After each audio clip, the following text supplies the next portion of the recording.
The morning Belle Rourke hauled her first basket of dirty laundry down the main street of Caldwell, Kansas, in the spring of 1878. Not a single soul looked at her the way a person looks at someone who matters. And she had learned in the long and bruising years before that morning that invisibility was sometimes the only armor a woman had left. She was 26 years old, wide-shouldered from years of wringing and lifting. With dark auburn hair she kept pinned firmly beneath a sun-bleached bonnet and green eyes the color of creek water after rain. She was not the kind of woman men in Caldwell wrote poems about.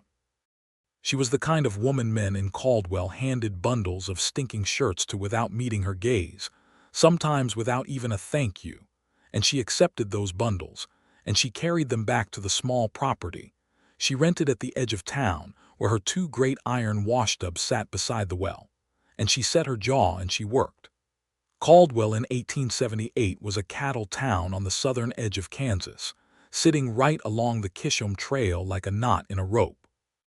The drovers came through with the longhorns, the trail bosses came through with their silver and their swagger, the gamblers and the saloon girls stayed on year-round, and the respectable people of the town built their church and their school, and their sense of themselves around who they chose to acknowledge and who they chose to pass over. Belle Rourke was among those who were passed over. She had come to Caldwell 3 years prior, after her husband Thomas Rourke had gotten himself killed in a cattle dispute outside of Wichita. He had left her with nothing except a second-hand name, a mountain of debt she spent the first year quietly erasing, and the knowledge that survival required a woman to be practical before she was anything else. She had bought the washtubs with the last of the money she had earned cleaning rooms at a boarding house in Wichita. She had rented the little lot from old Hector Prout, who charged her twice what he would have charged a man, and pretended the rate was fair. She had built her laundry business from nothing, one customer at a time, and she had done it in a town that viewed her the way they viewed the post office: useful, necessary, but not someone you invited to dinner. The women of Caldwell's respectable circle, led by the formidable Dorothea Crane, wife of the town's most prosperous merchant, were polite to Belle in the careful, distant way that people are polite to furniture. They said good morning. They paid their bills on time, most of them. They did not invite her to the church socials or to the quilting bees or to the birthday celebrations for their daughters. Belle did not waste energy being wounded by this. She had a business to run. She knew every piece of laundry in town by its owner. She knew that Sheriff Amos Garrett wore undershirts with a tear along the left seam he never bothered repairing. She knew that young Danny Holloway from the telegraph office had a sweetheart he wrote letters to because his shirts always smelled faintly of the rose water he applied before he posted the envelopes. She knew that the widow Patterson on Oak Street cried into her pillow often enough that her pillowcases told the story. Belle knew everything about Caldwell, and Caldwell knew almost nothing about her, which suited her fine on most days. On the morning that changed everything, she was making her second trip down Main Street with an empty basket, having just delivered freshly pressed shirts to the hotel. The April sun was climbing, and the street was busy with the kind of early week traffic that meant the weekend drovers had mostly ridden back to the trail, and the town was settling back into itself. She was thinking about the mending she still needed to do on a stack of work trousers belonging to one of the ranch hands from the Double R spread east of town, and she was not paying particular attention to the group of men gathered outside the feed store. She heard the laughter before she registered the words, and then she heard the words clearly enough. "Look at her going, Sal. You think she knows she's got a smear of soap on her chin? Probably. Don't matter to the laundry woman, does it? Nobody she needs to impress." More laughter. Belle walked steadily, her chin lifted, her basket under her arm, her eyes fixed on the middle distance the way she had taught herself. She had a system. You did not look at the ones who laughed. You did not give them the satisfaction of knowing the words had landed anywhere they were not supposed to.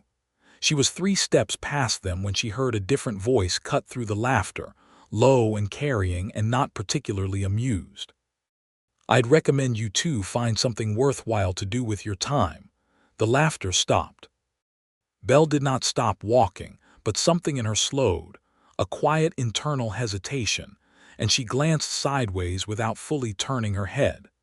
The man standing at the edge of the gathered group was not someone she recognized, which meant he was not a regular in Caldwell. He was tall, probably an inch over 6 feet, with the kind of weathered, capable build that spoke of years outdoors working with his hands. He wore a battered dark hat and a canvas work jacket over a plain shirt, and he had the easy, dangerous stillness of a man who was very comfortable with his own authority. He was looking at the two men who had laughed, a pair of young cowboys who had clearly ridden in the day before and were full of Saturday night confidence, and his expression was not angry exactly. It was something quieter than anger and considerably more effective. One of the young cowboys shifted his weight. The other looked at his boots. "Just having a bit of fun," the first one muttered. "Is that right?" the tall man said, and it was not a question. He said it the way a door closes on a conversation. Belle kept walking. She turned the corner onto Mill Street and let out a breath she had been holding and told herself it did not matter. Someone had defended her, briefly, in passing. It happened occasionally. It did not mean anything beyond the basic decency of a stranger, and she was not the kind of woman who built castles out of small courtesies. She had work to do. She did not think about him again for 2 days, until he walked through the open gate of her laundry yard on a Wednesday afternoon with a canvas sack of clothes over one shoulder and his hat in his hand. She was at the washtubs, her arms deep in soapy water, working a trail boss's white shirts against the washboard. She heard the gate and looked up, and for a moment neither of them spoke. He was better looking than she had registered from across the street. His face was strong-boned and weathered, maybe 30 years old or a few years past it, with dark eyes that were direct without being aggressive and a jaw that had not been shaved since probably Sunday. He looked at her the way very few people in Caldwell looked at her, which was to say that he looked at her, actually, fully, the way you look at a person you intend to speak to like a human being. "Are you Belle Rourke?" he asked. "I am," she said, not stopping her work. "I'm Joseph Maddox. I've just bought the Caldwell Creek Ranch from old Pete Dunbar. I'm going to be in and out of town fairly regular now, and I was told you're the best laundress in Caldwell." "Who told you that?" "Pete Dunbar." She almost smiled at that. Pete Dunbar had been one of her first and most loyal customers. He had been a good man, the kind of man who thanked her by name every single time. He had sold up and moved to Tucson to live with his daughter, and she had been sorry to lose the business. "Pete had good judgment about most things," she said. "Leave the bag there by the fence. I'll have it done Friday." He set the bag down where she indicated, but he did not immediately leave. He stood for a moment with his hat turning slowly in his hands, looking at the operation around him, the 2 great tubs, the lines of washing already drying in the breeze, the neatly organized shelves of soap and starch inside the small lean, to she used for ironing, the system and the order of the whole enterprise. "This is your property?" he asked. "I rent it from Hector Prout." "You run it yourself?" "Every part of it," she said, working the shirt against the board. "That's impressive," he said, and he said it simply, the way you state a fact, without the edge of surprise that some men put on it that made it sound like a backhanded thing. She did look up at him then, briefly, checking the tone of it. His face was straight, his eyes steady. "Friday," she repeated, and went back to her work. "Friday," he agreed, and he put his hat back on and walked back through the gate. Belle wrung out the shirt with more force than was strictly necessary and told herself she was simply pleased to have a new regular customer, and that was all, and that was perfectly sufficient. Joseph Maddox picked up his laundry on Friday as agreed, and he paid the correct amount without argument, which already put him in the top third of her customers. He came back the following Wednesday with another bag, and then he came back the Wednesday after that. And somewhere in the 3rd or 4th week of this arrangement, the pickup stopped being a simple exchange and became, without either of them quite deciding it, a conversation. It started with the weather. which was what conversations in Kansas always started with, because the weather in Kansas in 1878 was something that demanded your respect and your attention regardless of what else you had going on. There had been a hard wind the night before that had knocked one of her drying lines down, and he noticed it when he came in the line, now restrung but still listing slightly to one side. "That post needs a new anchor," he said. "I know," she said. "I've been meaning to get to it." "I could fix it before I go." She looked at him. "You don't have to do that." "I know I don't have to," he said. "I've got the tools in the wagon. It's a 10-minute job." She considered this. She was not by nature a woman who accepted help easily. She had learned not to because help from men in her experience often came with an invoice of some kind, a debt they expected to collect in ways she was not willing to pay. But something in the directness of Joseph Maddox's face made her read it as simply what it appeared to be, an offer, nothing more. "All right," she said. "Thank you." He fixed the post. He did it efficiently and without making a production of it, and he was done in the 10 minutes he had promised. While he worked, they talked about the cattle operation at Caldwell Creek. He was rebuilding it after Pete Dunbar had let it run down in his last years, restocking the range, repairing the fences and the barn. He spoke about it with the specific, animated knowledge of a man who genuinely loved the land he worked. "Where were you before Caldwell?" she asked, holding the post steady while he tamped the earth around the new anchor. "Mostly Texas," he said. "My family had a small operation outside of San Antonio. My father died 4 years back and I spent a couple years managing the dissolution of that, then drifted north. Kansas seemed like the right direction. Texas to Kansas is a long drift. I make decisions slow," he said, straightening and brushing the dirt from his hands. "But when I make them, I'm sure of them." She handed him the water dipper so he could rinse his hands at the well, and their fingers overlapped briefly on the handle, and neither of them made any particular notice of it, which was itself a kind of noticing. The conversations continued, week by week through April and into May.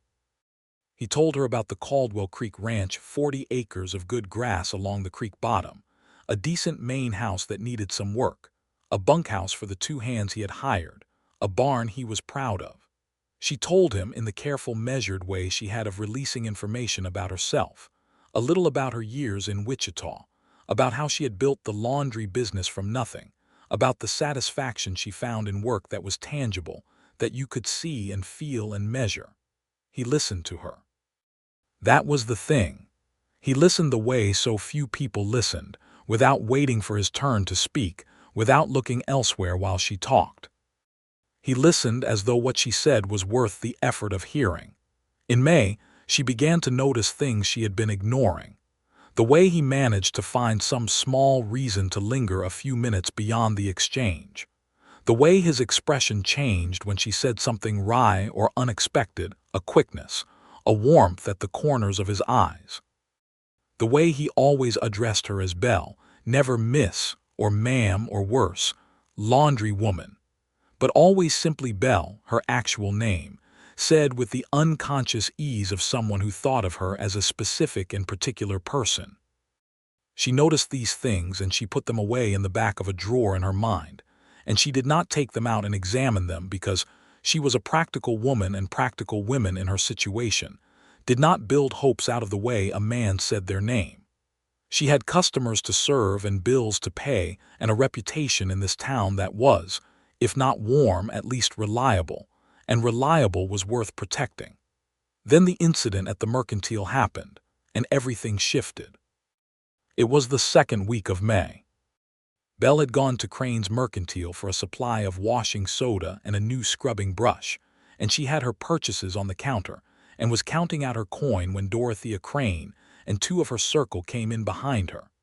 They were talking among themselves, the spring social, the flowers they were considering for the church, whether Mrs. Patterson's niece was as well-spoken as her letters suggested. They moved around Belle the way water moves around a rock seamlessly, as though she were simply not there. "I'll need another crate of starch put on account," Dorothea said to her husband behind the counter, and Harold Crane said certainly, yes, of course, Dorothea, with the particular attention merchants gave their best customers. Belle finished counting her coin and picked up her parcel and turned to leave. "Oh," said one of Dorothea's companions, a thin woman named Louise Hartley, as though she had only just registered Belle's presence. "I've been meaning to leave a bundle for you, Belle. Gerald's trail shirts. They're in a state. Bring them by the yard," Belle said pleasantly. "I'll have them done in 3 days." "Of course," Louise said, turning back to the conversation she was already re-entering. Such a convenience having a laundry in town, a convenience. The word sat in Belle's chest like a stone, not a woman, not a neighbor, a convenience as impersonal as the post office and about as noteworthy. She walked back to her laundry yard with her parcel under her arm and her chin exactly as level as it always was, and she put the washing soda on the shelf and set the new scrub brush beside it, and she thought, "This is the life you have built. It is a good life. It is yours. Do not let them make you ashamed of it." She was still talking herself around to equanimity when she heard the gate and assumed it was a customer dropping off a bundle before the afternoon. But it was Joseph, and he was not carrying a bag of laundry. He was carrying something else, a small rectangular tin she recognized as the kind that held hard candy, and he looked, when she turned to face him, slightly less certain of himself than usual, which was an interesting thing to see on a face that was generally so composed. "I wasn't expecting you until Wednesday," she said. "I know. I was in town and I thought." He stopped. He looked at the tin in his hand, then at her. "I stopped at Crane's on my way back from the land office and I saw you walking out ahead of me and I thought maybe." He stopped again. Belle looked at the tin. She looked at him. She waited. "I bought these," he said, holding out the tin with a directness that seemed to be him deciding against fumbling around the thing any further. "Horehound candy. I remembered you mentioned your mother used to keep it." She had mentioned it 3 weeks ago while they were talking about Texas. Of all things, she had mentioned that her mother had always kept horehound candy in a tin on the kitchen shelf in Missouri, where Belle had grown up before Missouri had gotten too dangerous and too complicated. She had mentioned it once in passing as a brief warm detail in a longer memory. He had remembered. She looked at the tin for a long moment. "Thank you," she said, and she took it carefully, the way you take something you are not sure you have the right to want. He nodded once briskly, and then, because neither of them seemed to know what happened next, they both stood there in the afternoon light of the laundry yard with the clean washing moving gently on the lines around them, and it was almost comfortable, that standing together, and that itself was remarkable. "Can I ask you something?" he said. "Go ahead. Does it bother you, the way people in this town talk about you?" She looked at him steadily. "What do you mean?" He did not look away. "I hear things at the feed store at the hotel. The way some people speak of you like the work you do is all you are. It bothers me when I hear it. I wanted to know if it bothers you." Nobody had ever asked her that directly. The question, simple as it was, hit her somewhere unguarded. "I manage," she said, which was not quite an answer. "That's not what I asked." She was quiet for a moment. Then she said, "Yes. Some days it bothers me more than others, but bothering doesn't change what needs doing, so I don't give it much space." He was quiet too, thinking about that. Then he said, "You deserve better than managing." She opened the tin of horehound candy and looked at the dark amber pieces, and she thought about her mother's kitchen shelf in Missouri, and about the long road from there to this laundry yard in Caldwell, Kansas, and she thought about the way this particular man stood in her yard and asked her questions that required actual answers. "Wednesday," she said, and this time the word meant something between them that was different from what it had meant before. He smiled, which was different from his usual expression. The smile broke through the composed surface of his face and changed everything about it, made him look younger and warmer and considerably more disarming than was fair. "Wednesday," he agreed. June arrived, and with it the heavy heat of Kansas summer, and the rhythm of Belle's weeks had quietly reorganized itself around Wednesdays without her consciously arranging it. She found herself, on the Tuesday evenings, thinking of things she meant to tell him. A funny exchange she had had with the hotel proprietor, a piece of news from the weekly paper, a question she had about the cattle business she thought he might enjoy answering. She found herself, on Thursday mornings, aware of a particular kind of quiet that was specific to the days when he was not expected. She did not tell herself stories about this. She was 33 years old and had been through enough of life to know the difference between what was happening in her own heart and what was actually being offered by the other party. She was careful. She was sensible. She was Belle Rourke, laundry woman of Caldwell, Kansas, and she did not construct romantic narratives out of Wednesday conversations and a tin of whorehound candy, however much she might privately want to. What she did not know, because she could not see it, was that Joseph Maddox was conducting a similar argument with himself out at Caldwell Creek, and losing it considerably faster than she was. He had not come to Kansas looking for anything except land and a future he could build with his own hands. He had been 29 when he arrived in Caldwell in March of that year, focused and purposeful in the way of a man who had done his grieving and his drifting, and was now ready to be somewhere. He had expected to find a good cattle operation. He had not expected to find Belle Rourke. He told his ranch hand, a steady older man named Calvin Rice, that the laundry woman in town was the most interesting person he had met in Caldwell. "The laundry woman," Calvin said, not looking up from the harness he was mending. "Belle Rourke. I know who she is. What makes her interesting to you?" Joseph thought about it for a while before he answered, which was his way. "She knows what she's worth," he said finally, "and she doesn't need the town to confirm it for her." Calvin looked up then. He looked at Joseph Maddox with the direct, assessing look of a man who had worked for him for 3 months and had a fairly accurate read of his character. "Then maybe," Calvin said carefully, "you ought to make sure she knows you know what she's worth too." "I'm working on that," Joseph said. "Work faster," Calvin said. Woman that capable isn't going to sit around waiting for a man to gather his nerve. The thing that finally moved matters from the comfortable, careful territory of Wednesday conversations into something undeniable happened because of an entirely separate crisis, as so many things do. In the 3rd week of June, a fire broke out in the dry goods storage behind Crane's Mercantile. It happened early on a Saturday morning, when the wind was up, and the air was hot and dry, and fire in a place like Caldwell in those conditions could be catastrophic. Half the men in town were out with buckets forming a line from the well before the alarm had finished ringing, and the other half were moving merchandise and keeping people clear, and it was a near thing, but they stopped it before it jumped to the buildings on either side. Belle was among those fighting it.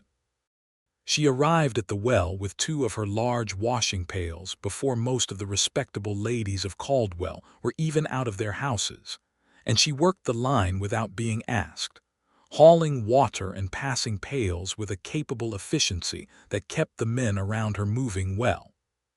She was ash-streaked and sweat-soaked and determinedly practical, and she kept at it for 2 full hours until the fire was out and the smoke was settling, and everyone was leaning on their tools and breathing hard in the peculiar grateful silence that follows a disaster narrowly avoided. Joseph had arrived in the middle of it, coming in from the ranch road on his horse, and he dismounted and was in the line within a minute, and he saw her there, 6 people down from him, working steadily and without complaint, and something he had been holding at the level of mere interest resolved in that moment into something considerably more definite. After the fire, in the complicated milling around of people assessing damage and congratulating themselves on the save, Belle went to the well and splashed water on her face and sat down on the stone edge of the well housing for a moment, which was the first time she had stopped since she arrived, and Joseph came and sat down beside her. "You've been here since the start," he said. "The well is in my yard," she said. "I heard the alarm before most." He looked at her in the morning light, ash on her forehead, hair come half down from its pins, a smear of soot along one cheekbone, and he thought she was the most capable and remarkable person he had encountered in a very long time. He did not say this immediately because he was still, as Calvin had noted, somewhat deliberate in the gathering of his nerve. What he said was, "Are you all right?" "I'm fine," she said. "Tired, are you?" "I'm fine." He paused. "Belle." Something in the way he said her name made her look at him directly. "I'd like to take you to supper," he said. "At the hotel dining room. On a proper evening when we're both not covered in ash." The world went very quiet for a moment that was not actually quiet at all, because there were still 30 people moving around the street behind them, but it was quiet inside Belle's particular experience of it. "Is that a friendly invitation?" she asked, because she was Belle Rourke and she did not walk into unclear situations without asking the direct question. "It is not," he said, with the same simplicity he brought to most things. She looked at him for a long time. She thought about practicality, and she thought about sense, and she thought about a woman who builds a life out of sensibility and never lets herself want something just because it seems wonderful and improbable and within reach. And then she thought, "You have been alone a long time. You have been managing a long time. This man looks at you like a person." He remembered Whorehound Candy. He fixed a fence post because it needed fixing and asked nothing for it. "All right," she said. He smiled, and there was that breaking through quality again, the warmth flooding his face. "Thursday evening," he said. "Thursday evening," she said. The news that Belle Rourke, the laundry woman, was being taken to supper at the hotel dining room by Joseph Maddox of Caldwell Creek moved through the town the way all significant news moved through small western towns in 1878, which is to say it moved like water through sand, everywhere and fast, and completely invisibly, until the moment it surfaced somewhere unexpected. Dorothea Crane heard it from her husband Harold, who heard it from the hotel proprietor, Elias Webb, who was making arrangements for the Thursday table. Dorothea's response, delivered to her circle at the Tuesday quilting she had not invited Belle to, was the particular kind of surprise that is really only the surface expression of dismissal going down. "The laundry woman," she said. "Apparently," said Louise Hartley. "Well," said Dorothea, and left it at that, which communicated volumes. What nobody in Dorothea's circle knew was that, on Thursday morning, before their supper, something happened that made the supper itself into a different kind of evening than either Belle or Joseph had originally planned. Belle had a visitor. His name was Randall Prout, son of Hector Prout, who owned Belle's rental property. Hector had been ill through the spring, and Randall had come down from Wichita to manage affairs, and Randall was not his father. Randall was the kind of man who looked at a woman who had built a going concern on his family's land and saw something he could extract value from rather than something he had any business respecting. He came to the laundry yard that Thursday morning and told Belle that the rent was going up. Significantly, he named a figure that was nearly twice her current arrangement. Belle stood very still and looked at him. "That is not the arrangement I have with your father," she said. "My father is not managing the property currently," Randall said. He was a soft-handed man of about 40, city-dressed, with the particular confidence of someone who had never had to work for a thing he owned. "The rate I've named is the market rate for a commercial property in Caldwell. If you'd like to continue operating here, that's the new arrangement. This is not a commercial property. It's a residential lot I've been renting for 3 years with. The new arrangement," Randall said firmly, "is effective as of the 1st of July. That gives you 3 weeks to decide." "Good day, Miss Rourke." He was gone before she could summon anything further, and she stood in her yard between the wash tubs and the drying lines, and she thought about 3 weeks in figures she knew absolutely would break her business if they held. She had been building a reserve. She was a careful woman, and she never spent everything she made, but it was not enough to absorb an increase of that size without eventually forcing her out. She had nowhere to move the operation. The well was central to everything. Without the well, she had nothing.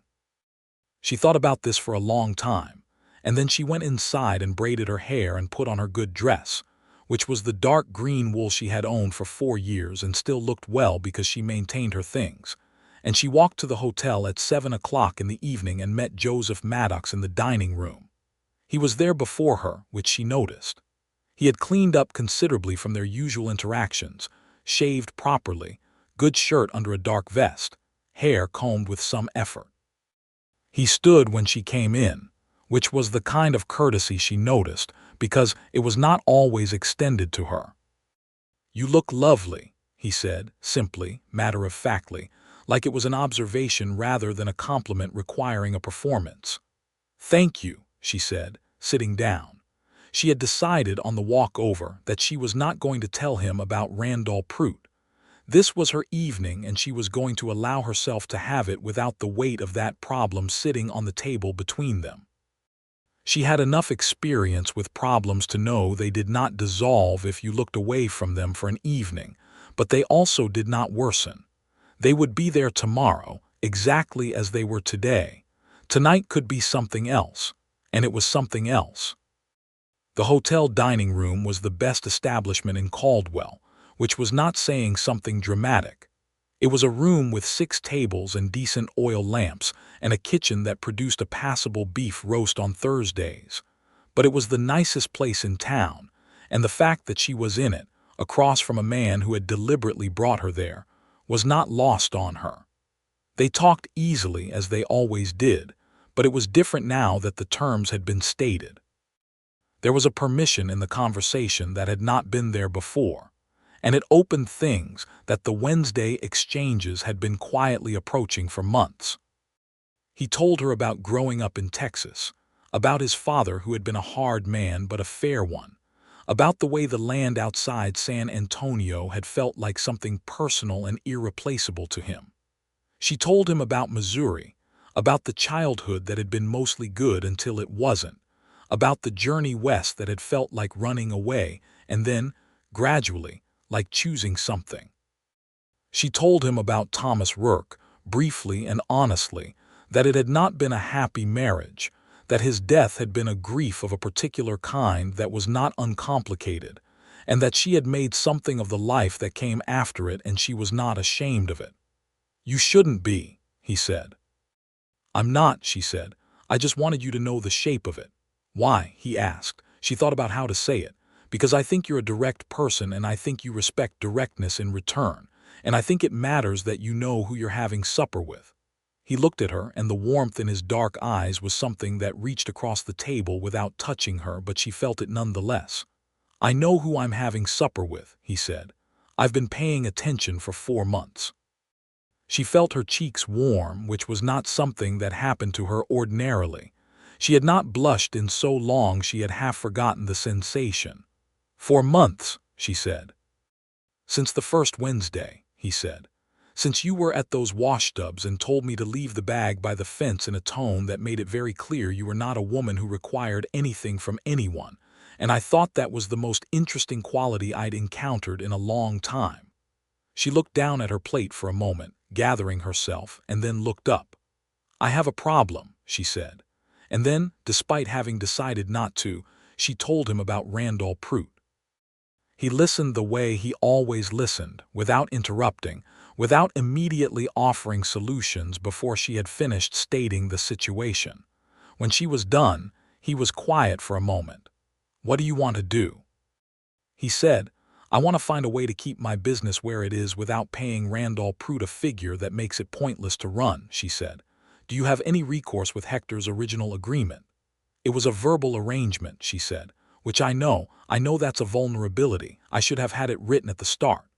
You were new to town, you had limited options, and Hector Prout seemed like an honest man," Joseph said. "Don't punish yourself for circumstances." "I don't intend to," she said. "I'm trying to think about what's available to me." They thought about it together, which was itself a thing she noted, the naturalness of thinking through a problem together with someone who approached it as your partner in the thinking rather than as someone who wanted to solve it for you. He had an idea. He was careful about the way he presented it. He said he had walked that part of town a few weeks back and noticed there was a piece of property on the far side of Mill Street, closer to the water trough and the well access, that was sitting empty. He did not know if it was available, but it was worth looking into. As a second option, he noted that he had space at Caldwell Creek, land enough to put a proper laundry building with good water access from the creek. And while he understood that might not be what she wanted, and that moving outside the town limits would change her customer relationship entirely, he wanted her to know it was a possibility if everything else failed. He said this last part carefully, and he watched her face while he said it, and she could tell he was being cautious about how it landed. "That's a generous offer," she said. "It's a practical offer," he said. "You have a business that works, and it would be a waste to lose it because of a man like Randall Prout." "I appreciate that you said practical," she said. He tilted his head slightly, a question. "Other men would have framed it as doing a helpless woman a favor," she said. "You framed it as a practical arrangement. That matters to me." He nodded slowly, thinking about that. "You're not a helpless woman," he said. "I'm not sure you know how to be." "I hope I never have to find out," she said. And they both smiled. And in that smile across that hotel dining room table, there was something between them that was very clear and very alive and not going anywhere. They walked back along Main Street afterward in the warm June night, the lamplight from the saloon pooling yellow on the dry street, the sound of a fiddle carrying from somewhere inside. The town was alive at night in the particular way of cattle towns, the energy different from the daylight version, looser and louder. He walked beside her at the easy pace of someone who was not in a hurry and did not particularly want the evening to end. She matched it. At the corner of Mill Street where she would turn toward the laundry yard, they stopped. "Thank you," she said, "for this evening. Thank you for telling me the truth about things," he said. "About Thomas Rourke and about Randall Prout." "You didn't have to tell me either." "I know," she said. He looked at her in the street corner dark and he said, "I'd like to do this again." "So would I," she said. He reached out and took her hand briefly, the way you take hold of something you are not yet certain is yours to hold but you cannot quite manage not to. His hand was large and warm and rough from work, and her hand was not small and was rough from work too, and for a moment they simply stood there with their hands joined in the June dark. "Good night, Belle," he said. "Good night, Joseph," she said. She walked back to the laundry yard, and she sat on the well housing in the dark for a long time before she went inside, and she thought about things she had not allowed herself to think about in a long time, and for once she let herself think them without immediately pulling them back into the safe box of practicality. The Randall Prout problem did not go away on its own, as problems do not. In the days following the supper, Belle made quiet inquiries about the Mill Street property, and found it was in the middle of a disputed inheritance and unavailable in any clear sense for at least a year. She looked at her reserves and ran the numbers again, and they still did not produce a comfortable answer. Joseph came on Wednesday with his usual bag and stayed longer than usual, and they discussed it practically, because they had established that this was how they approached things, and he had information from his visit to the land office that offered a partial solution. There was a clause in Kansas property rental law that required written notice of at least 30 days for any rate change to take legal effect, and the notice had to be in writing. Randall's verbal notice in the yard might not satisfy that requirement. He suggested she speak to the town's attorney, a man named Crawford who had his office above the bank, and see if the 30-day clock had properly started or if she had more time than she thought. She looked at him with the expression she wore when he said something that demonstrated a quality she had not yet measured in him. "How do you know about Kansas property rental law?" she said. "My father's estate had a fair number of property disputes," he said. "I spent more time with attorneys in the years after he died than I'd care to remember. Some of it stuck." She went to Crawford's office the next morning. Crawford was a thin, precise man of about 50, who kept meticulous records and charged fees that were reasonable by the standards of the day. He confirmed that the verbal notification likely did not meet the legal standard, and that Randall Prout would need to serve a proper written notice starting her 30 days, and that if he did so, the arrangement she would enter would need to be in writing, and would need to conform to standard terms for the type of property, which he believed gave her some room to negotiate downward from the figure Randall had named. It was not a complete solution, but it was ground she could stand on, and Belle Rourke on solid ground was a considerably different proposition than Belle Rourke in open air. She thanked Crawford, paid his consulting fee, and walked back to her yard with something that felt like an advantage, which was the thing she had been missing. The negotiations with Randall Prout over the following 2 weeks were not pleasant, but they were effective. Armed with Crawford's guidance and a clarity about her own position, Belle presented terms that were a reasonable increase above her old rate, supported by a written record of the improvements she had made to the property on her own cost in the past 3 years. The reorganized lean-to, the new well housing cap she had paid for, the fence repairs. Randall Prout was not pleased, but he was also not entirely unreasonable when he discovered that she had legal standing and an attorney who was paying attention, and they arrived at a figure that was higher than before but workable. She signed the written agreement in July and felt the ground firm beneath her feet. She told Joseph the outcome on the following Wednesday, and the expression he had in response to this, the particular combination of satisfaction and pride that was clearly on her behalf and not on his own, was something she found herself thinking about for days. July was beautiful and terrible in equal measure, the way Kansas Julys always were.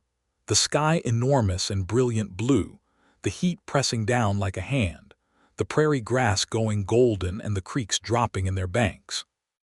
Belle's washtubs got hotter earlier in the day, and she shifted her most demanding work to the early mornings, and she fell into the rhythm of summer, and she found, increasingly, that the rhythm of summer included Joseph.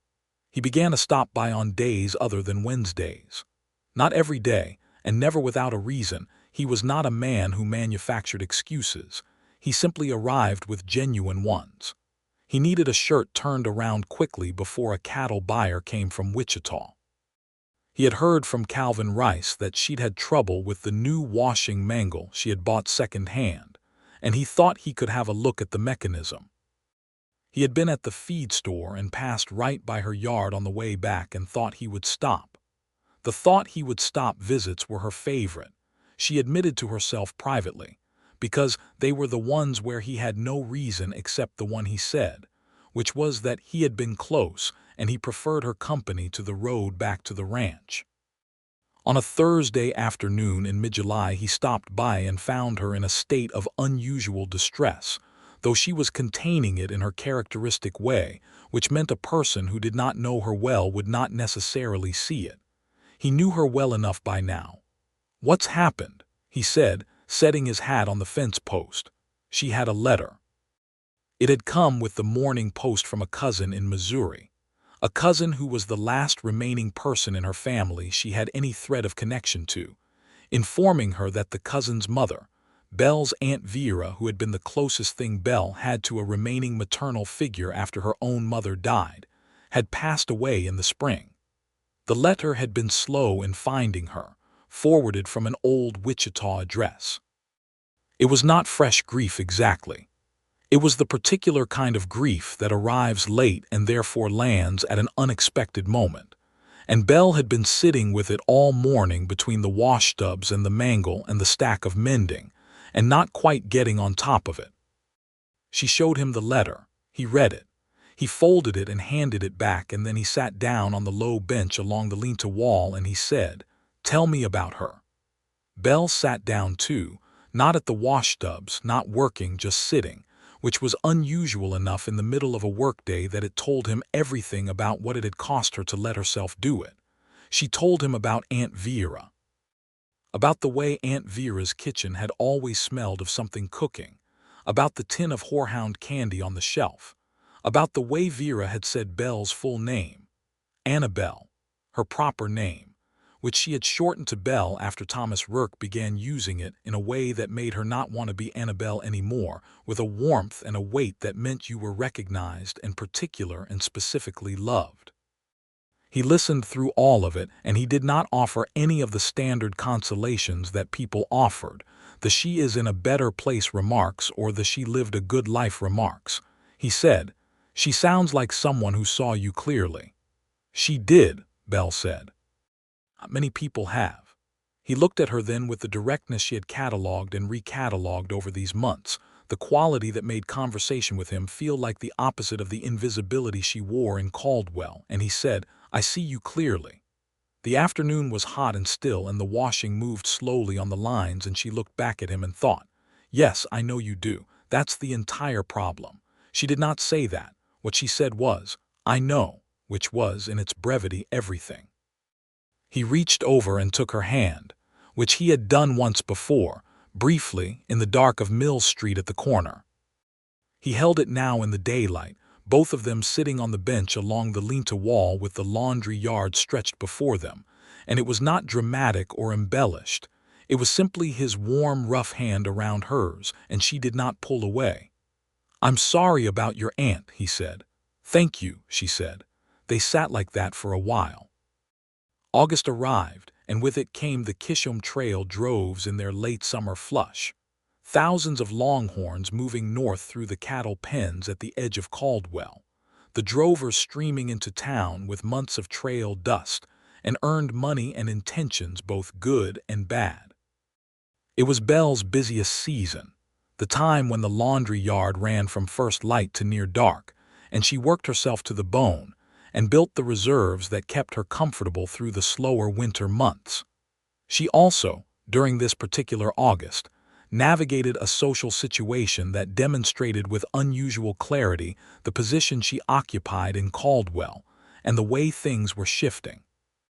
The Cattlemen's Association held a late summer dinner at the hotel, an annual occasion that was Caldwell's closest approximation of a formal social event. The merchants came, the ranch owners came, the local officials came. The wives of all these men came in their best dresses, and the whole affair was as close to refined as a cattle town on the Kansas border could manage. Joseph Maddox had been invited as the new owner of Caldwell Creek, which was one of the significant ranches in the county. He came by the laundry yard on the Monday before the Friday event, and he asked Belle if she would accompany him. She looked at him carefully. "The cattlemen's dinner," she said. "Yes. You know what that means," she said. "In terms of what people will think and say, I expect I can guess," he said easily. "Does it change your answer?" She thought about it. She had operated for 3 years in a town that fit her into a particular slot, and had shown no inclination to remove her from it.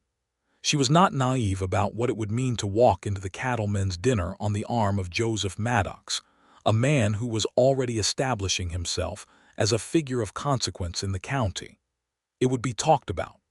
It would be subjected to interpretation and commentary, and the particular kind of assessment that Dorothea Crane and her circle were excellent at. "It changes nothing about my answer," she said. "Yes, the Friday dinner was something." Belle wore the dark green dress again, freshly pressed to its best, and she put her hair up carefully with a comb that had belonged to her mother, and she walked into that hotel dining room on Joseph Maddox's arm, and she felt the room's attention like a physical thing. The brief collective pause, the turning heads, the rapid calculations being run behind carefully composed faces. Dorothea Crane was there, in a pale blue silk that cost more than most people in Caldwell made in a month, and she looked at Belle with an expression that was trying very hard to be pleasant and achieving something closer to startled. Harold Crane, beside her, was more straightforwardly friendly. He was a merchant who understood that social lines were drawn and redrawn by money and connection, and Joseph Maddox was currently an ascending line. What nobody in that room knew was that, before they had left the laundry yard for the hotel, standing in the gateway with the evening light going amber around them, Joseph had said something that made the dinner itself into a secondary event in Belle's understanding of the evening. He had taken both her hands and looked at her with the steady, direct look she had memorized without meaning to, and he had said, "I want you to know something before we go in there." "What?" she said. "I have been thinking," he said, "about what a life looks like, a real one, the kind that's built on something that actually holds, and I keep coming back to the same answer." She felt her heartbeat change its tempo. "I'm not going to rush you," he said. "I know you've had things that didn't hold before, and I know you're careful and you should be careful. I think being careful is one of the things about you that He stopped and gathered himself. "I just want you to know that when I look at the life I'm building at Caldwell Creek, I can only see it one way, and that way includes you." Belle stood in her laundry yard gateway in the amber evening light, and she looked at this man who had come through her gate 4 months ago with a canvas bag and no particular announcement, and had proceeded, quietly and persistently, and with complete sincerity, to be exactly who he appeared to be. And she thought about all the years of managing and making do, and being a convenience rather than a person. And she thought about her mother's kitchen and the horehound candy and the bench along the lean-to wall and the way he said Annabelle when she had told him that was her real name, said it like it was something worth saying properly. "Joseph," she said, "I know this isn't the moment for—" "Joseph," she said again, quieter, and he stopped talking. "I hear you," she said. "I want you to know I hear you." He looked at her.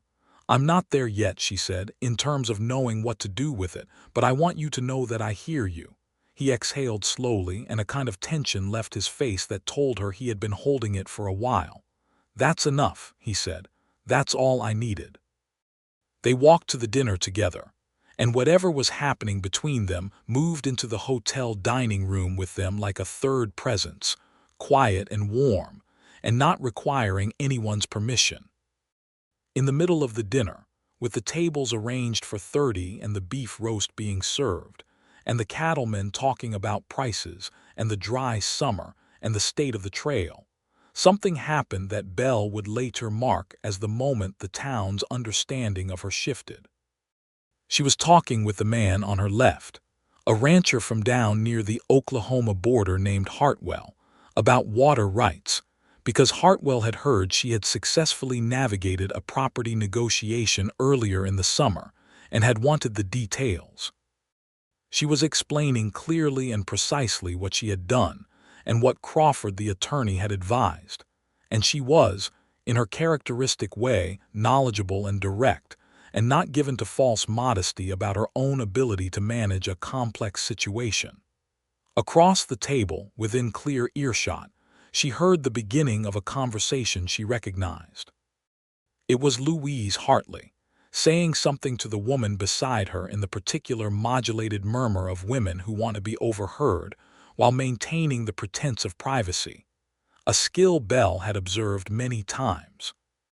"I'm sure she's very capable," Louise said, in the tone that turned capability into something that did not merit the table she was sitting at. And then she heard Joseph's voice, from 3 seats down where he had been talking cattle with Harold Crane, carry clearly and without apparent effort across the space between them. "She is," he said, not in the murmured register but in his regular voice, which was not loud but was the kind of voice that carried in rooms. "She's also the woman I intend to make my wife, so I'd suggest the table find something more interesting to discuss." Complete silence. Belle looked down at her plate for 3 full seconds, which was what she needed to locate her composure and keep it where she needed it. Then she looked up and met Joseph's eyes across the table, and he was looking at her with the steady, clear expression she knew by now as his honest face, the one that said precisely what it meant and nothing more or less.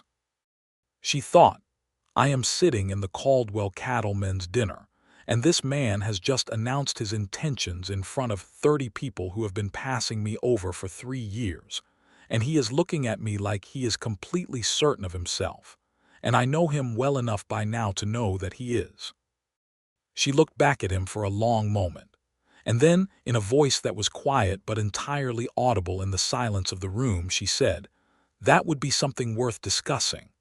The room remained quiet for another beat, and then it released, the way rooms do, into the background rumble of conversation returning, a little louder than before, a little more animated, carrying the energy of something significant having just happened.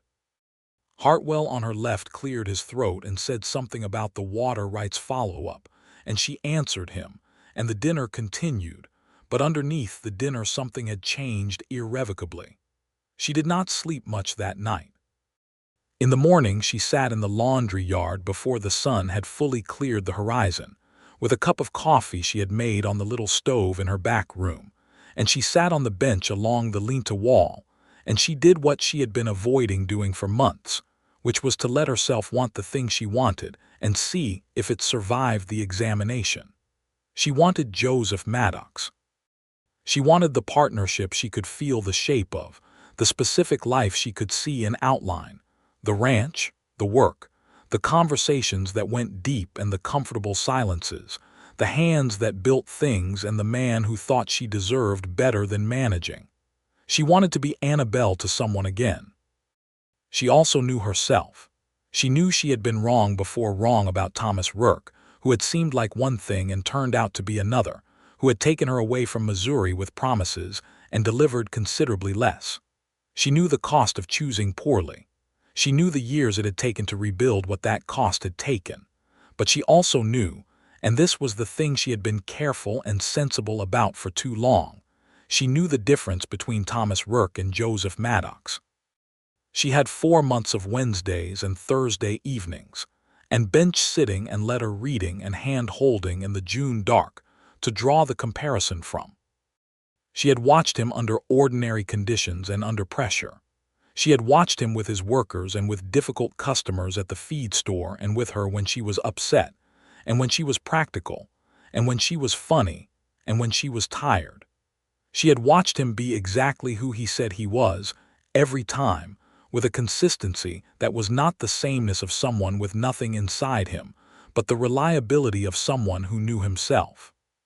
She drank her coffee, and she watched the sun come up over Caldwell, and she made her decision.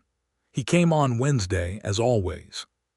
He set the bag down by the fence, and he took off his hat, and he looked at her at the washtubs, and she could see that he was uncertain in a way he had not been uncertain before the dinner, as though the public statement of the thing had made it more vulnerable rather than less, as though he was now aware of how exposed it was. "Come sit down," she said, which surprised him, because she did not usually stop working mid-morning. He came and sat on the bench. She dried her hands on her apron and sat beside him. "I have been thinking," she said. He nodded, waiting. "About what you said, at the dinner and before the dinner." He nodded again. "I need to say something to you," she said. "And I need you to hear it properly because I mean all of it." "All right," he said. "I have not let myself want things for a long time," she said. "I have been practical and I have been careful and I have been, I think, very good at keeping one at a safe distance, because wanting things led me to make a decision once that cost me a great deal, and it took a long time to earn back what that cost. So when I say this, I need you to understand the full weight of it." He was completely still and completely attentive. "I want the life you described," she said. "With you, at Caldwell Creek, I want that." Something in his whole body changed, a release of something held, and his face did the breaking through thing that she loved, the warmth flooding in. "And I want to be Annabelle again," she said, softer. "I want someone to call me that like it's a name worth saying." "It is," he said. "It's a beautiful name." "Then you can use it," she said, "if you mean what you said." "I meant every word of it," he said. "I have never meant anything more." "Then I think," she said, "you should probably ask me properly." He laughed, which was a sound she had heard only occasionally, and which transformed his face entirely, made him look like a man who was full of something good. He reached into his vest pocket, which made her blink, and produced a ring, a simple gold band with a small garnet stone, and she stared at it. "When did you?" "I ordered it from a jeweler in Wichita 3 weeks ago," he said.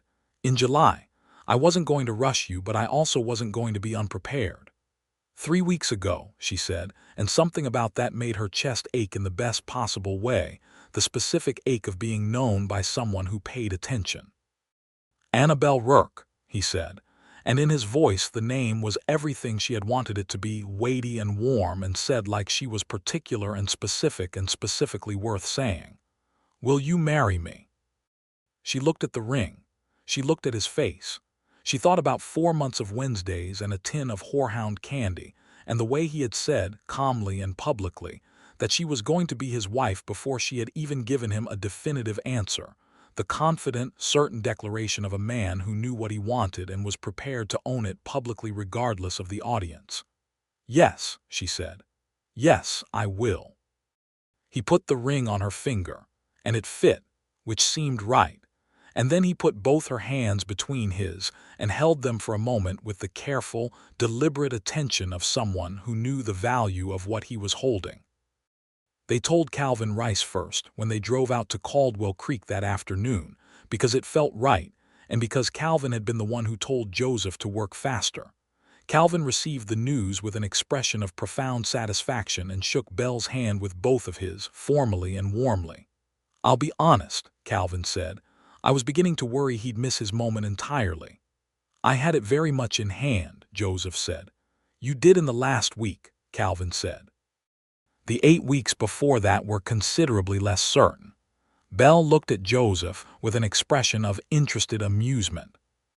"We'll discuss the timeline later," Joseph said, with the dignity of a man who had been caught out, and Calvin went to find something useful to do in the barn, chuckling. The ranch was even more impressive in the late afternoon light than Joseph had described in their conversations. The creek ran full and clear along the south edge of the property, willows leaning over the bank, the sound of it a constant, gentle presence.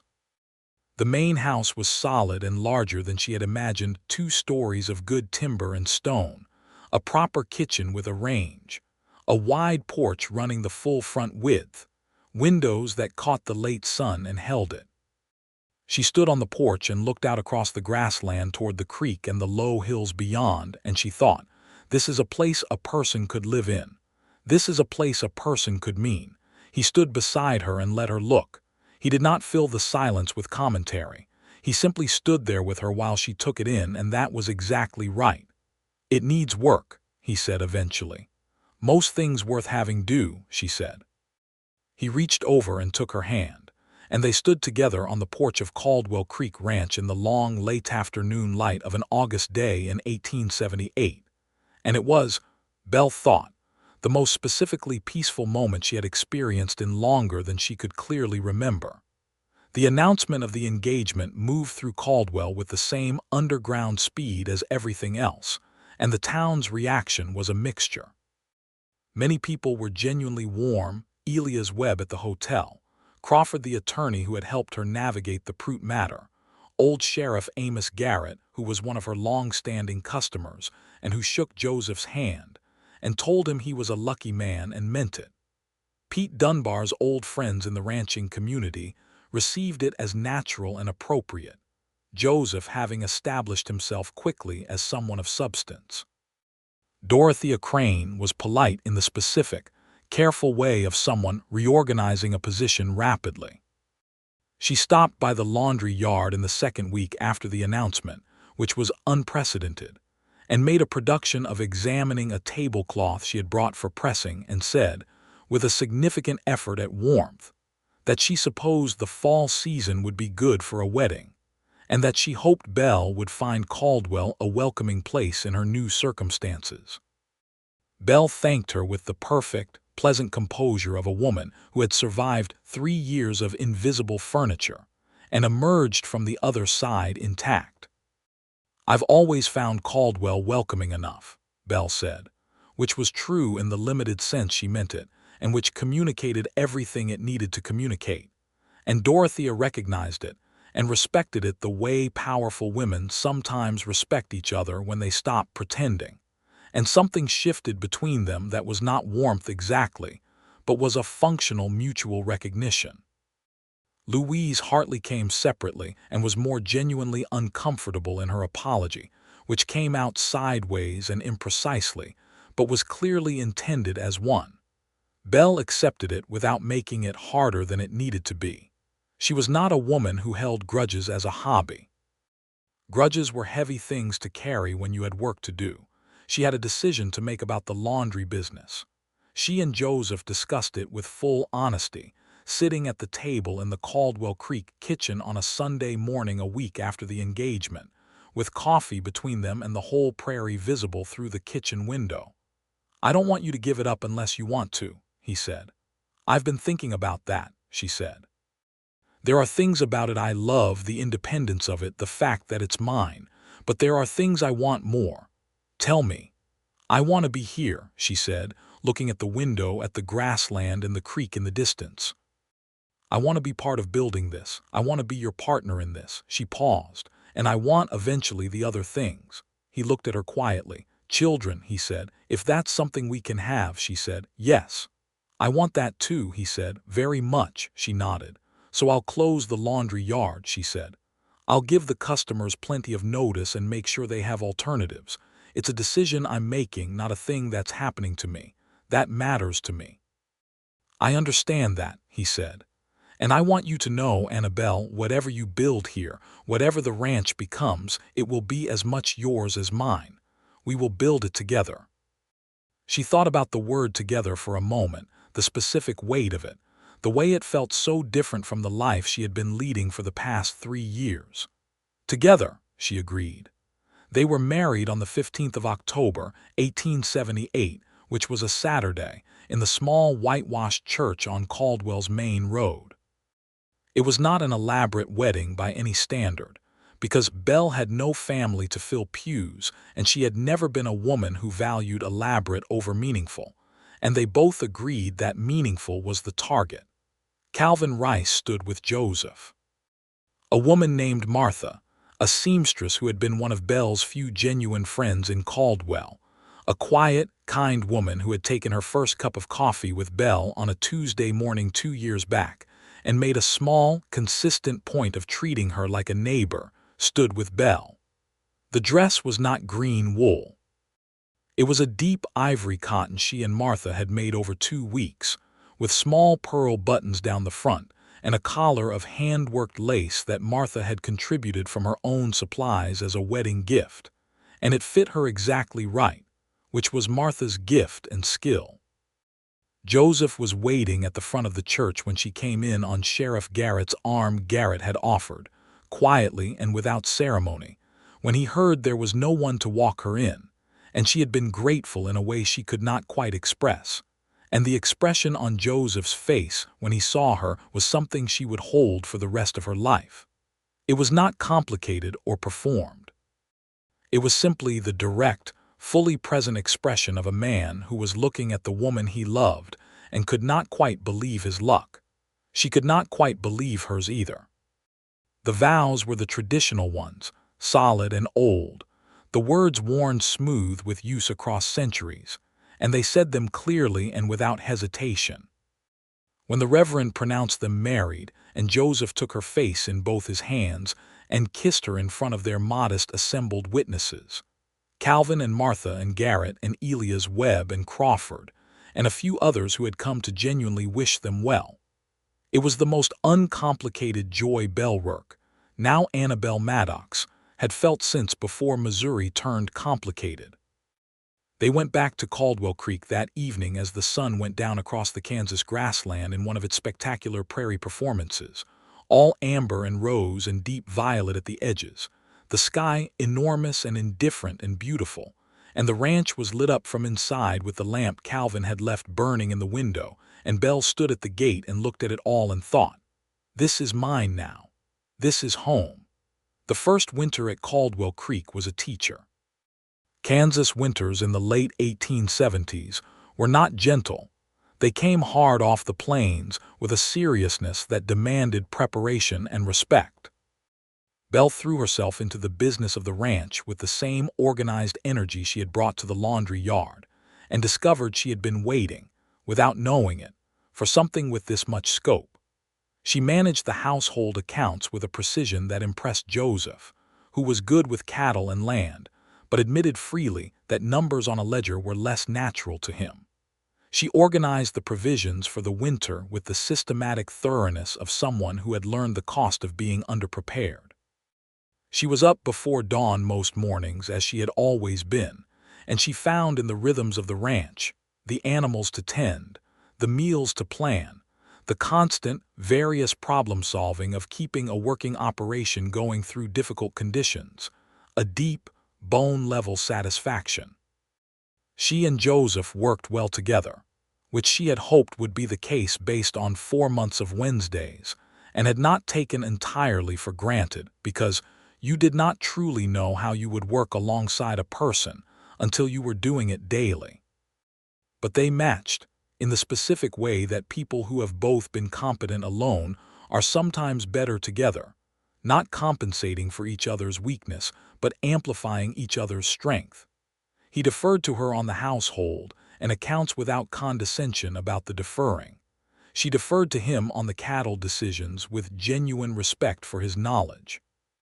They talked everything over always in the evenings at the kitchen table with the lamp between them, and those conversations were the best part of every day, the looking forward and the looking back, and the comfortable thoroughness with which they turned everything over together. They also learned each other in the quieter, more private ways, the ways that belong only to a marriage and that are not stories to be told but simply to be lived. And this discovery of each other was a generous and tender thing, careful and then increasingly fearless, and it was the foundation of something Belle had not had before, which was the specific security of being known by someone who was staying. In February of 1879, during one of the worst blizzard weeks of the winter, Joseph went out to check the cattle and came back with a frozen hand he had managed badly, his right glove having split at the seam, and the cold being what Kansas cold was. Belle sat him down at the kitchen table and treated the frostbite with the calm, practical competence of a woman who had been managing physical emergencies on her own for years, and he submitted to her care with the good grace of a man who knew when someone else had the expertise. "You should have turned back when the glove went," she said, wrapping his hand carefully. "The cattle can be replaced," she said, not harshly. "You cannot." He was quiet for a moment. "I keep forgetting someone else is keeping account," he said. She looked up at him. He was looking at her with an expression that was not precisely gratitude, or not only that, it was something deeper, the recognition of being cared for specifically by someone who had made a choice to care and the weight of that landing properly. "I'm keeping count," she said. "Don't forget it again." "I won't," he said, and he meant it, she could tell. Spring came to Caldwell Creek the way spring comes to Kansas, tentatively at first and then all at once, the grass going improbably green after the winter's gray, the creek running full with snowmelt, the cattle finding their legs and the whole ranch waking up under the expanding sky. Belle found the spring full of energy and hope, and the particular excitement of a first season on a land she had decided was hers. In April, she told Joseph that she was expecting their child. She told him early on a Sunday morning, before they had gotten up from bed, in the quiet light of the bedroom with the prairie outside the window just beginning to show the sun. She told him simply and directly, as she did most things. He was very still for a moment. And then he turned and looked at her, and his face was the warmest and most thoroughly open she had ever seen it, every composure stripped away in favor of something pure and unguarded. "Annabelle," he said, and that was all for a moment, just her name said like a prayer. "Are you pleased?" she asked, which she knew was unnecessary, but she wanted to hear it. "I am," he started and stopped and started again. "I have no words big enough for how pleased I am." "Good," she said, and he gathered her into his arms and held her the way he held things he intended to keep. And the Kansas spring came in at the window, and the ranch began its day, and they stayed in that moment for as long as they needed to. The pregnancy was not easy. Belle had always been physically strong, but the summer heat of 1879 and the demands of the ranch combined to make the middle months harder than she had expected, and she navigated the adjustment in her characteristic way, by being sensible about what she needed and clear about asking for it, which was a thing she had had to learn, the asking, because asking had not always been safe, and she had not always believed the answer would be good. The answer was always good. Joseph reorganized the ranch's daily schedule without comment to reduce what Belle had to carry. Calvin Rice became, in the manner of old experienced hands who have watched enough births and enough difficulties to have shed any awkwardness about the subject, a matter-of-fact supportive presence who simply made sure difficult things were handled without her needing to ask. Martha came from town and stayed 2 weeks in the late summer, helping Belle prepare the nursery room and talking about nothing serious and everything comfortable. And these 2 weeks were a gift of the specifically feminine kind that Belle had rarely had access to in Caldwell, the easy warmth of a friend who simply wanted to be there.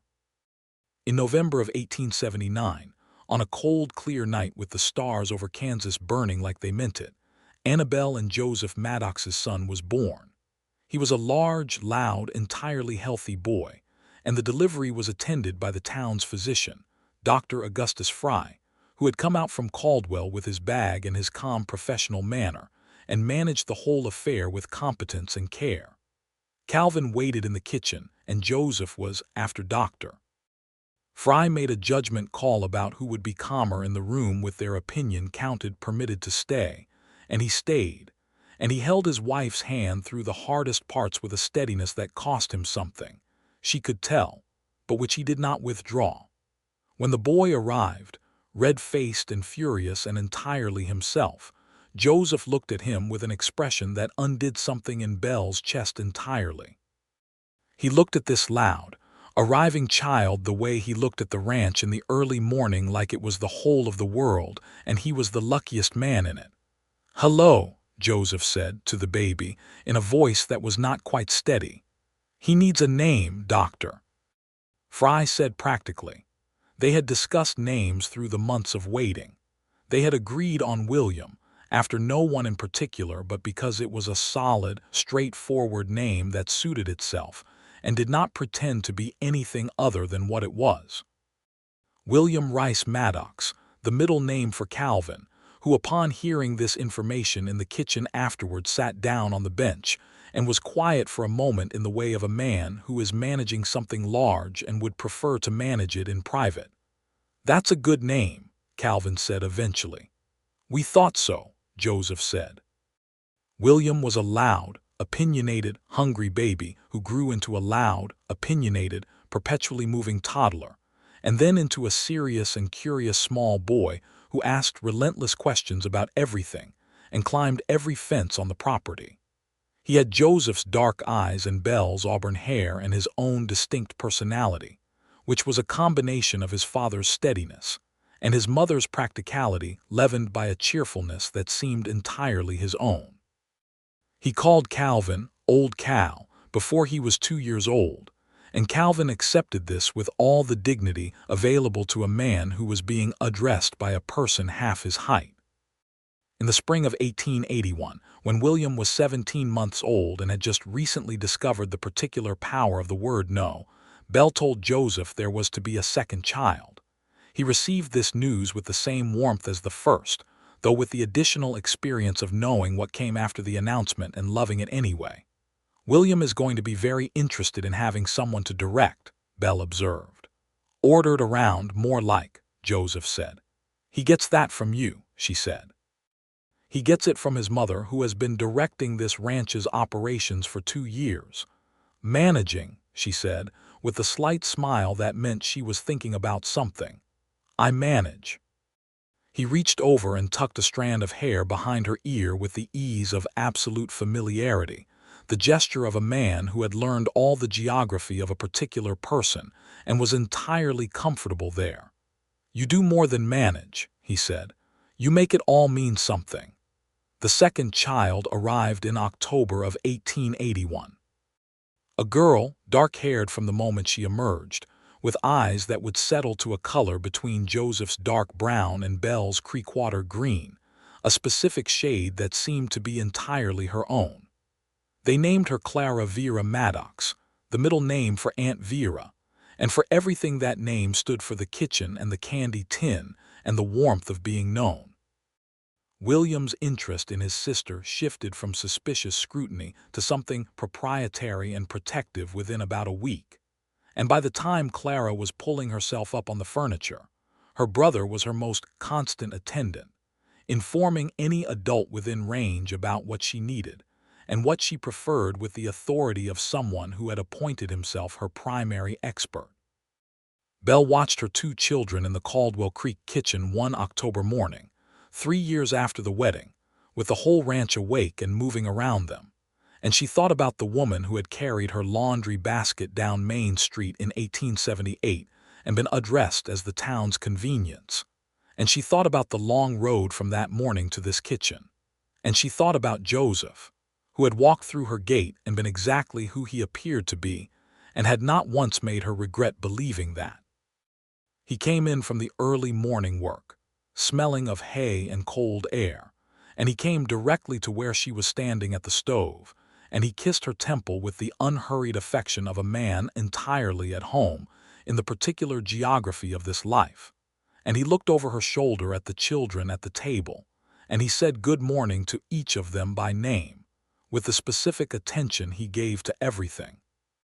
And William told him immediately and in considerable detail about a thing he had observed in the barn that morning, and Clara held up a piece of bread as evidence of her own morning's activities, and Belle stood in the middle of all of it and thought, "This is the life I built. Not the one I managed. The one I built the second time when I let myself want it." The ranch grew through the early 1880s. Joseph made good decisions about the cattle stock and the land, and Belle's management of the household accounts and the provisioning kept the operation lean and solvent through 2 difficult dry seasons. They hired an additional hand, a young man of 22 named Ira from Oklahoma, who proved himself reliable and settled into the bunkhouse with Calvin with relatively few complications. Caldwell changed too, as cattle towns changed along the Kishom Trail in those years. The railroad was coming, which changed the calculations for every rancher in the county, and there were long evenings of discussion around the kitchen table about what the shifts in the cattle trade would mean and how to position the ranch to weather them. Belle was part of every calculation, not as a presence who was consulted to be polite, but as a genuine partner in the thinking, her clear-eyed practicality and her instinct for the long view contributing as much to the decisions as Joseph's knowledge of the land. They argued sometimes, in the productive way of two people who respected each other enough to disagree fully, and they always worked through to somewhere, always arrived at a position they had built together. The town's relationship with Belle had evolved so gradually that she barely noticed the point at which she had simply become Annabelle Maddox of Caldwell Creek rather than the laundry woman at the edge of town. Dorothea Crane invited her to the church social in the spring of 1880, and Belle went, and was civil to everyone and made no point of anything, and it was fine, and after that she was included as a matter of course. Louise Hartley became something approaching friendly, though Belle regarded her with the affectionate wariness she extended to people whose warmth had been recently revised by circumstance. Martha remained her closest friend, coming to the ranch for Sunday dinners and being reliably, consistently herself. What she noticed, in the years that settled into comfort and fullness, was that she did not miss the invisibility she had once called armor. She had thought for a long time that not being seen was protection. She had been wrong about that in the specific way that you can only discover by being thoroughly and carefully seen by someone you trust, and finding that the seeing did not unmake you but made you more. On the evening of their 5th wedding anniversary, October 15th, 1883, Joseph brought her to the porch of Caldwell Creek where they had stood together on that first afternoon in August 5 years before, in the long light of the late summer, when she had looked at the grassland and the creek and thought this is a place a person could mean. They stood there again in the October evening, the children inside with Martha who had come to make the occasion possible, the ranch quiet around them, the Kansas sky doing what it did in October at dusk, the blue going deep and the first stars appearing at the edges. He produced from his vest pocket the horehound candy. She looked at the tin. She looked at him. "You have been keeping horehound candy in your vest pocket for 5 years, she said. "Not continuously," he said. "I replace it when I use it." "But there's always a tin." "Why?" He looked at her with the steady, direct expression she had loved from the beginning, the one that said exactly what it meant. "Because the first tin was the first time I thought you might let me in," he said, "and I didn't want to forget what that felt like." She took the tin, the way she had taken the first one, carefully, like something she was not sure she had the right to want. She opened it and took out one of the dark amber pieces, and she held it for a moment, and she thought about her mother's kitchen shelf, and about the long road from Missouri, and about the laundry yard gate, and about this man who had remembered one passing detail, and held it for 5 years in his vest pocket. "Annabelle," he said, because he always used her full name at moments like this, always said it like it was worth saying.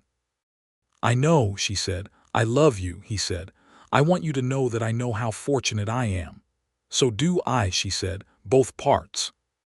He put his arm around her, and she leaned into him, and they stood on the porch of Caldwell Creek in the October dusk, the ranch spreading out before them in the fading light, the grass moving in the quiet evening wind, the creek running steady in its banks below the willow line, and the stars coming out over Kansas, one by one, like someone had decided to illuminate the whole of the visible world for the specific benefit of two people standing on a porch who had found, in each other, the particular and irreplaceable thing that makes all the difficulty worth it. Inside the house, William's voice carried through the window, telling Martha something at considerable length. Clara's small, clear laugh answered whatever he said. Joseph pressed a kiss to the top of Belle's head, unhurried and certain. She ate the horehound candy, and it tasted like everything she had ever loved that was worth keeping.